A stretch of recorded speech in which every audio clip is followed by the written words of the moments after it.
जय माता की स्वागत है आपका आपके अपने YouTube channel Balaji study point पर।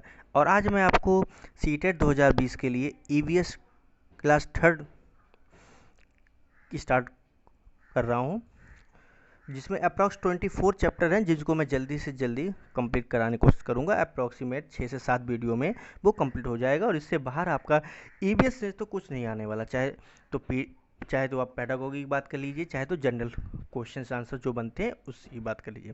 तो चलिए स्टार्ट करते हैं ईवीएस। तो चैप्टर पे जो हमें पहुंचने से पहले जो आसपास ये जो बुक दी गई है, इसके जो कुछ इम्पोर्टेंट पॉइंट जो एनसीएफ के बारे में बताया गया है वो पढ़ लेते हैं, जो पेडागोगी में आपके लिए बहुत ही इम्पोर्टेंट होंगे। ठीक है, तो देखते हैं।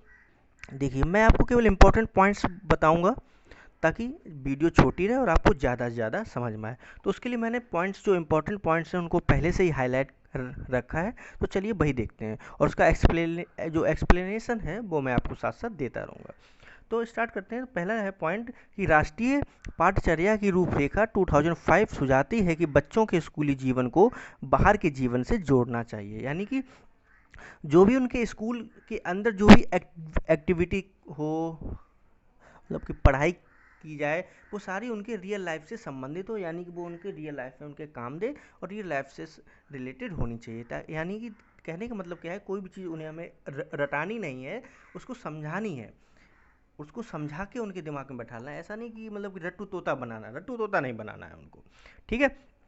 दूसरा पॉइंट कह रहा है कि हर विषय को एक मजबूत दीवार से घेर देने और जानकारी को रटा देने की प्रवृत्ति का विरोध शामिल है। यानी जो राष्ट्रीय पाठचर्या रूपरेखा एनसीएफ 2005 है, उसके अकॉर्डिंग ये पॉइंट बहुत इंपॉर्टेंट है कि बच्चों को क्या है, एक मजबूत दीवार के अंदर घेरा बना के नहीं बैठा देना है। यानी उसे किसी जानकारी को रटा नहीं देना है, उसे समझाना है।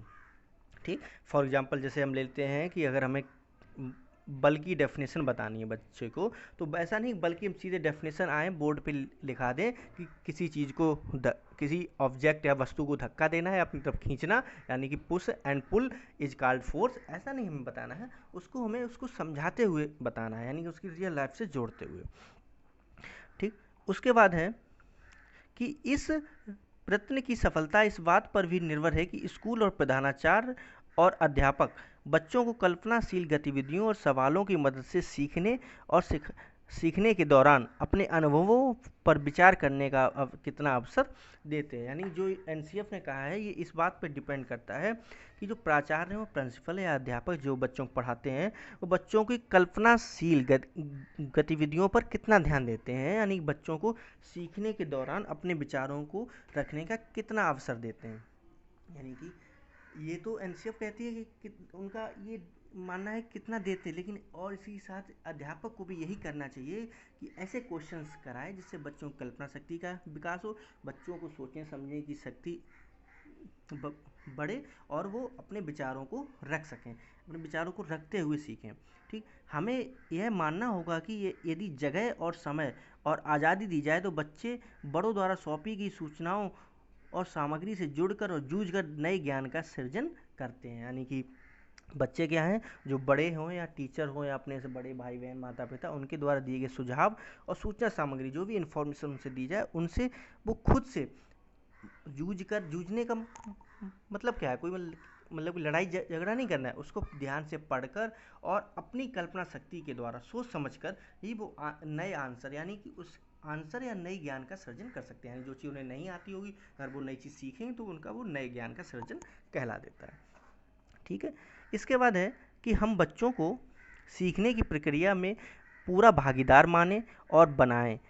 हमें भागीदार मानना भी बच्चों को और उन्हें बनाना भी है। उन्हें ज्ञान की निर्धारित खुराक का ग्राहक मानना छोड़ दें। देखिए, हमें उनका ऐसा नहीं कि हम ये न मान लें कि वो, यानी कहने सीधा मतलब है कि स्कूल को बिजनेस ना बनाए कि बच्चे आए और उनसे हमने इतनी फीस ली तो हम इतनी ही चीज़ उन्हें देनी है। ऐसा नहीं है। हमें जितना ज़्यादा बच्चों का विकास कर सके, जितने ज़्यादा से ज़्यादा। ठीक है। यानी कि जो शिक्षा है वो बाल केंद्रित होनी चाहिए, सीधी सी बात ये। उसके बाद नेक्स्ट पॉइंट है कि यह पाठ्यपुस्तक स्कूल में बच्चों के जीवन को मानसिक दबाव और तथा बोरियत की जगह खुशी का अनुभव कराने में कितनी प्रभावी सिद्ध होती है। देखिए यानी क्या है, मानसिक दबाव नहीं देना है और बोरियत नहीं महसूस कराना है। ऐसा नहीं लगातार क्लासेस चलते जा रहे हैं, क्लासेस चलते जा रहे हैं, यानी छुट्टी होने तक लगा, बच्चे को कोई टाइम ही नहीं मिल रहा है, बस 10 मिनट का लंच हुआ, खाने का मौका दिया और बच्चों को पढ़ाने में लगे। ऐसा नहीं करना है, मानसिक प्रेशर नहीं बनाना है और बच्चों क्या है, बोरियत नहीं महसूस करानी, खुशी के साथ। ऐसा कि जैसे 2 लेक्चर पढ़ा दिए, उसके बाद बच्चों को थोड़ा, छोटे बच्चे हैं तो मतलब खिलाने के लिए पार्क में ले जाएं, ग्राउंड में ले जाएं और कुछ एक्टिविटी कराते हुए उन्हें कुछ सिखाएं। जो भी यानी क्लासरूम में हमने सिखाया पढ़ाया, जो डेफिनेशन, उसको हम एक्टिविटी के द्वारा उनको समझाएं। इससे क्या होगा, बच्चे खेल भी लेंगे, बच्चों का मनोरंजन भी हो जाएगा और बच्चे उस सब्जेक्ट पे इंटरेस्ट भी लेंगे। नहीं, नॉर्मल सी बात है, जब भी आपने भी अपनी रियल लाइफ में देखा होगा कि आप कोई चीज़ स्कूल से पढ़ के आए हों और वही उसी से रिलेटेड कोई एग्जाम्पल से या कोई एक्टिविटी आपको अपने घर में देखने मिल जाए तो आपको इंटरेस्ट उस सब्जेक्ट में बढ़ जाता है। इसीलिए हमें क्या करना है, बच्चों को मानसिक दबाव नहीं बनाना है और उन्हें बोरियत नहीं करना है।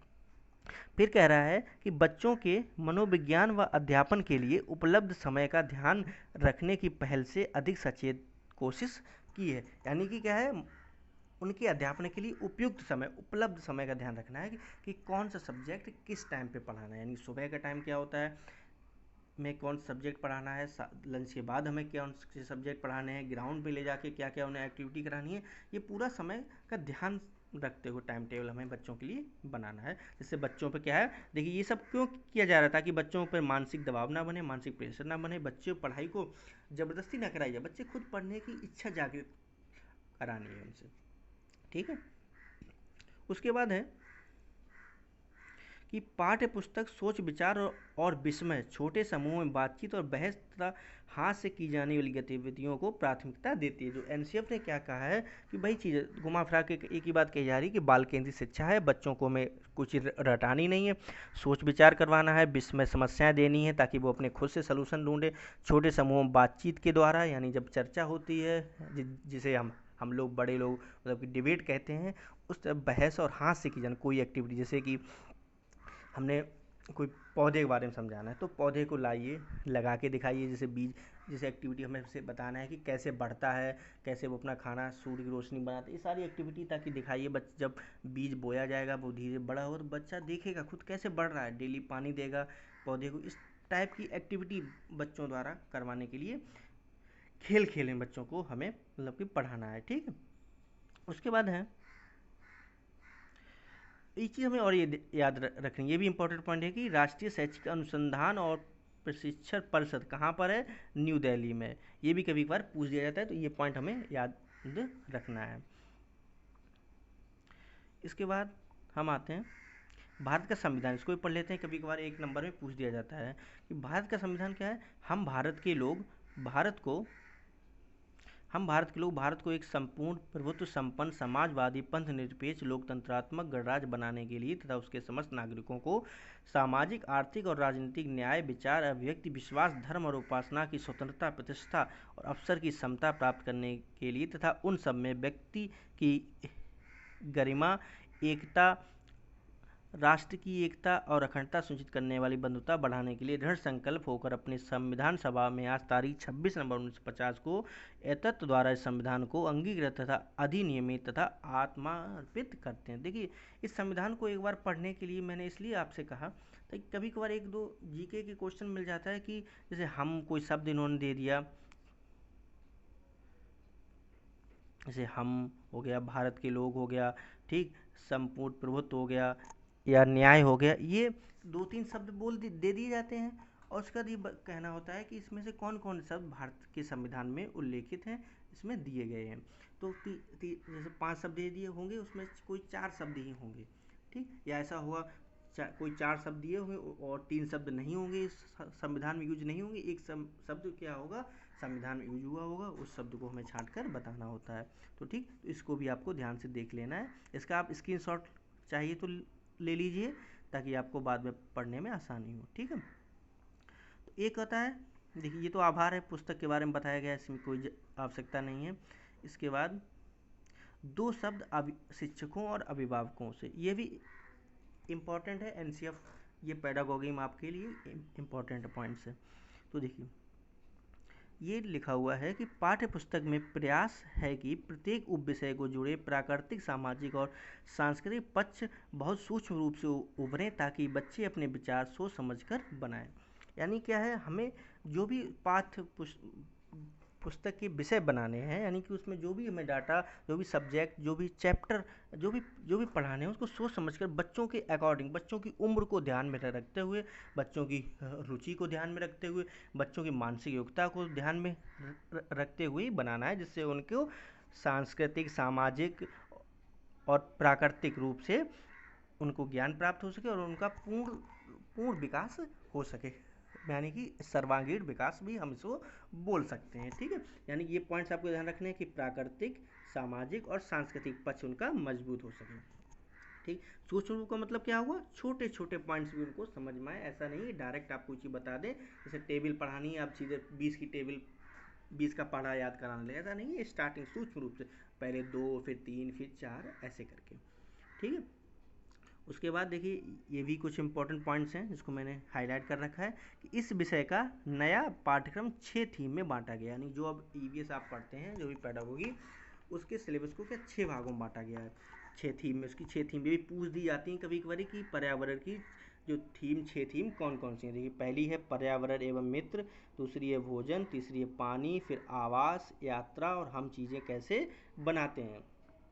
ठीक है, तो ये परिवार और मित्र में क्या आ जाएगा, पूरा सामाजिक क्षेत्र आ जाएगा, यानी कि उसका घर, उसके विद्यालय, बच्चे के मित्र, दोस्त, ये सब परिवार एवं मित्र में हमें पढ़ना है। फिर भोजन, भोजन में क्या क्या पढ़ना है कि भोजन कैसे बनता है, भोजन कैसे शरीर में पचता है, इन सब के बारे में। पानी, पानी का स्रोत क्या है, पानी से बॉडी को क्या बेनिफिट्स होते हैं एज रिलेटेड, ये सब आगे हम चैप्टर्स में आएंगे। मैं केवल अभी ओवरव्यू आपको दे रहा हूँ ताकि आपको पता चल जाए कि हमें क्या पढ़ना है और कैसे पढ़ना है और किस टाइप के क्वेश्चंस आपके बनते हैं। इसी प्रकार आवास के बारे में, यात्रा, कितने साधन होते हैं, जैसे हम कि कौन कौन साधन अभी हम लोग यूज करते हैं, हम लोग स्थल मार्ग यूज करते हैं, जल मार्ग यूज करते हैं, वायु मार्ग यूज करते हैं। ठीक, और ये हम चीज़ें कैसे बनाते हैं, इन सब चीज़ों को कैसे हम बनाते हैं, कैसे इनका यूज करते हैं, इसके बारे में हमें ये पढ़ना है। ठीक, फिर देखिए क्या है, पुस्तक में विषय वस्तु बाल केंद्रित रखी गई, यानी जितनी भी है बाल केंद्रित, बालकों को केंद्र बनाया गया है। ठीक है, इसके अकॉर्डिंग बच्चों को पढ़ाना है। शिक्षा जो भी हमें करनी है वो बाल केंद्रित करनी है, जिससे बच्चों को स्वयं खोज कर पता करना, तो स्वयं बच्चों को क्या, हमें क्या स्वयं खोज कर पता करने का अवसर मिले। इस पॉइंट को आप याद रखना है। बहुत क्वेश्चंस बनते हैं कि बच्चों को कैसे सिखाना चाहिए, बच्चों को जैसे स्वयं खोज कर की विधि अपने अपनानी चाहिए, यानी ऐसे होमवर्क देने चाहिए, ऐसे एक्टिविटी करनी चाहिए जिससे बच्चे खुद उस चीज़ को ढूंढें। पाठ्य पुस्तक में प्रयास किया गया है कि रटने की प्रवृत्ति कम हो, ये मैं आपको बता चुका हूँ। अतः परिभाषाएं, वर्णन, अमूर्त प्रत्यय आदि को स्थान बिल्कुल नहीं दिया गया है कि परिभाषाएं हमें रटानी नहीं है। पाठ्य पुस्तक में जानकारी देना बहुत ही सरल कार्य है। ठीक, ये तो नॉर्मल सी बात है, अगर आप इतनी एजुकेशन करने के बाद बच्चों को पढ़ाने जा रहे हैं तो परिभाषाएं आप नॉर्मल सी बात है बना सकते हैं, पाठ्य पुस्तक में जानकारी बच्चों को दे सकते हैं बस। लेकिन वास्तविक चुनौती क्या है कि बच्चों को मौका दिया जाए जिससे वे अपने विचार प्रकट करें, उत्सुकता को बढ़ा सकें, करके सीखें, प्रश्न करें तथा प्रयोग कर सकें। ये सारे इंपॉर्टेंट पॉइंट्स बहुत ही इंपॉर्टेंट है। ये पॉइंट्स आपको नोट करते हुए चलना है कि बुलेट पॉइंट्स आप बनाते हुए चलें।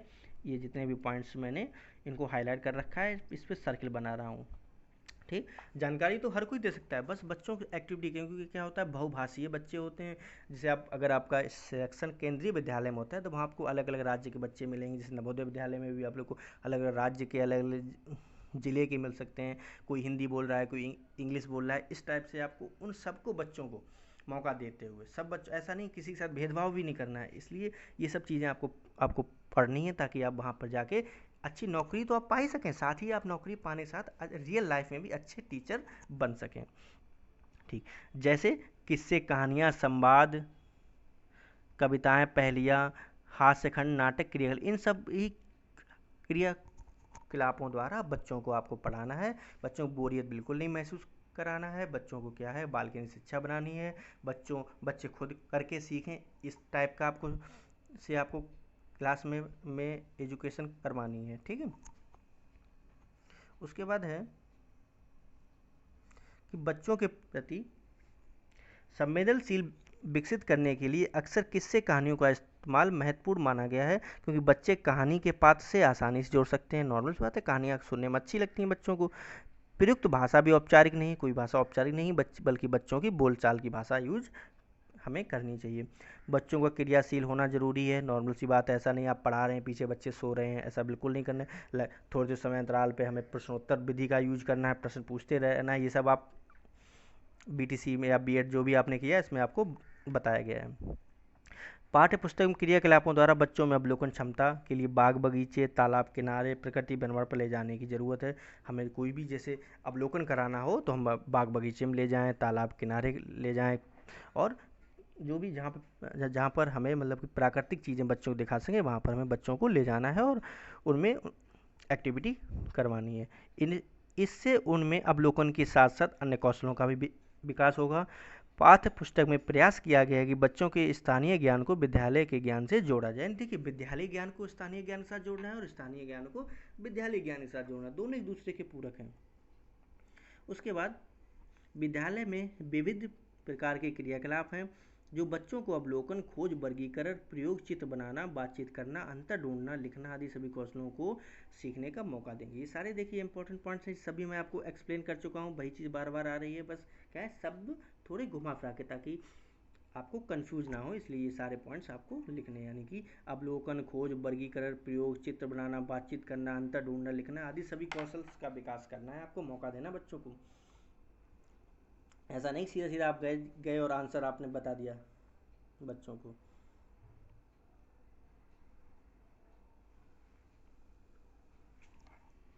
देखिए, इसके बाद क्या है,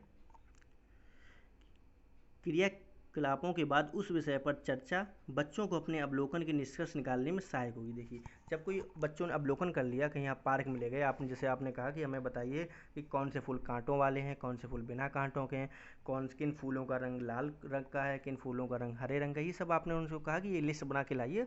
तो अब जब वो लिस्ट बन के आ जाएगी, उसके बाद बच्चों को खुद से चर्चा करनी चाहिए आपस में। समूह में बैठा दिया तो बच्चे एक दूसरे से देखें उसने क्या बनाया है, उसने क्या बनाया है, एक दूसरे चर्चा करेंगे तो वो अपने आंसर्स, क्वेश्चंस के जो आंसर होंगे वो उन्हें खुद मिल जाएंगे। जैसे कि कोई अगर गलत भी क्वेश्चन किया है तो एक दूसरे से वो करके उसको सही कर सकते हैं, इससे बच्चे ज़्यादा सीखते हैं। अब लोगों निष्कर्ष अपने आप निकल आते हैं। साथ ही में सही दिशा में चर्चा सुझाव बच्चे में व्यक्तिगत रूप से सीखने में ज़्यादा मददगार हो सकता है। नॉर्मल सी बात है। बच्चे ज्ञान के लिए शिक्षक और पाठ्य पुस्तक के अलावा अन्य स्रोतों की मदद लें। ऐसा नहीं है कि आप सीधे सीधे टीचर और केवल पाठ्य पुस्तक ही, अन्य स्रोत जैसे कि आप परिवार के सदस्य के से भी पूछ सकते हैं, समुदाय के लोगों से भी सीख सकते हैं, समाचार पत्र एवं पुस्तकें इत्यादि। इनसे क्या होगा, बच्चों के का सर्वांगीण विकास होता है ये सारी एक्टिविटी करवाने के लिए। ठीक, बच्चों को अपने बड़ों से मदद लेने के लिए प्रोत्साहित आपको करना है। ऐसा नहीं आपको डर, कोई बच्चा अगर कोई चीज़ घर से सीख के आया और आपसे पूछ रहा है कन्फर्म, तो आप उसको डांटने लगेंगे कि ये तुम्हारे सिलेबस का नहीं है, ये हमें नहीं बताएंगे। ऐसा करके आपको हतोत्साहित नहीं करना है बच्चा। अगर बच्चा कोई नई चीज़ लेके आता है तो आपको उसको बताना है, और आपको नहीं अगर आती है वो चीज़ तो आप उससे कहिए कि बेटा मुझे नहीं आती है, मैं आपको कल आके बताऊँगा। ऐसा नहीं कि उसको अपनी बेइज्जती ना हो जाए, आपको आपको ईगो है ज़्यादा तो आप उसको डांट के बैठा दें, ऐसा नहीं करना है। आपको अगर आती है वो चीज़ तो आप तुरंत मौके बताइए, नहीं तो आप उससे टाइम लीजिए कि हम कल आपको देख के बताएंगे बेटा। ठीक है। अभिभावकों और समाज का विद्यालय से जुड़ाव तो होगा ही, साथ ही योगदान भी बढ़ेगा। इससे क्या हो, अभिभावक विद्यालय से जुड़ेंगे, इसीलिए अब देखिए पेरेंट्स मीटिंग भी होने लगी है, वो इसीलिए हो रही है। शिक्षक को भी बच्चों के परिवारों के बारे में जानना का मौका मिलेगा। जब आप कोई एक्टिविटी उससे आप देंगे और वो आप जब घर से सहयोग के द्वारा बनाएंगे तो आपको पता चलेगा कि बच्चे परिवार का भी मानसिक स्तर, परिवार की योग्यता, और भी जो भी हैं जिसके अगर बच्चा नहीं पढ़ पा रहा है तो क्यों नहीं पढ़ पा रहा है। कभी भी हो सकता है कि परिवार में मतलब कि लड़ाइयाँ होती हैं, या माहौल घर के आसपास का नहीं मिल पाता है, तमाम रीजंस हो सकते हैं, वो सब आपको आप अंडरस्टैंड हैं इतना। इन सब को जानने के लिए बच्चों को क्या है, ये सब एक्टिविटी करवाई जाती हैं। चित्र इस आयु के बच्चों को पुस्तकों का महत्वपूर्ण अंग होते हैं। यानी क्या है, जो भी चीज़ हम ज़्यादा से ज़्यादा बच्चों को चित्र के द्वारा से ही समझाएं। चित्र ऐसे चित्र हों, कहानी तो चित्र जैसे चित्र हम दो चार ले आए उसमें, और फिर उन चित्रों को देखते हुए बच्चों से कहा उस कहानी को कंप्लीट करने के लिए कहें। ठीक, चित्र ऐसे हों जो संपूर्ण जानकारी दे रहे हों। ऐसा नहीं है आप कोई चित्र की कोई जानकारी दे रहा है, कोई चित्र कोई जानकारी, यानी सभी चित्र एक दूसरे पर डिपेंड होनी चाहिए ताकि उससे रिलेटेड एक कहानी बन सके। इसके बाद है